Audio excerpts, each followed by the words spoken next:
Tantor Audio presents Masks by Karen Chance. Narrated by Allyson Ryan.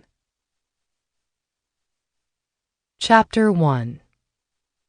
There were no dungeons in Venice, but they made do.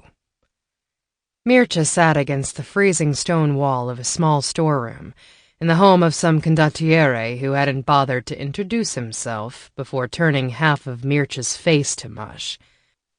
He had been able to feel the bones shifting under the skin for almost a day before they finally managed to orient themselves in what he hoped was the right direction.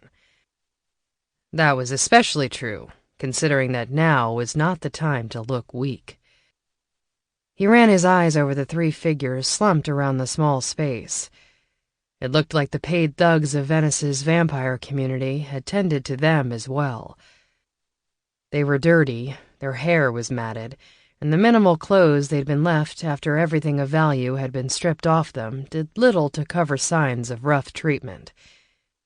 If they'd been human, they'd likely have been dead by now. Fortunately for them, they'd already taken care of that. Unfortunately, the condottieri didn't see fit to feed their prisoners, and young vampires are always hungry. Even enough to attack one of their own who was thrown into their cell, bloody and beaten. They'd fallen on him before he'd made it all the way through the door. With 3-to-1 odds, it should have been over quickly. But as a professional gambler, Mircea knew that odds didn't always tell the whole story. And as a former professional soldier, he knew how to fight. Unlike the three in question, who had been left to starve until their eyes were gaunt and staring, and their flesh was shriveled on their bones.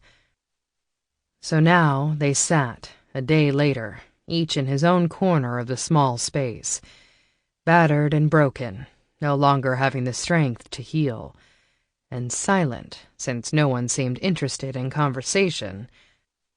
No one except him.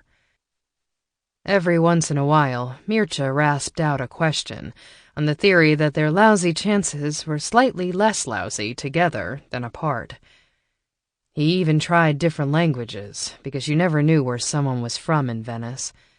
Half the population, it sometimes seemed to him, had come from somewhere else. But none of his efforts had sparked a response, and after a day he'd mostly given up. He was now recounting the story of how he came to be in their august company out of sheer pig-headedness, and because... Sample complete. Ready to continue?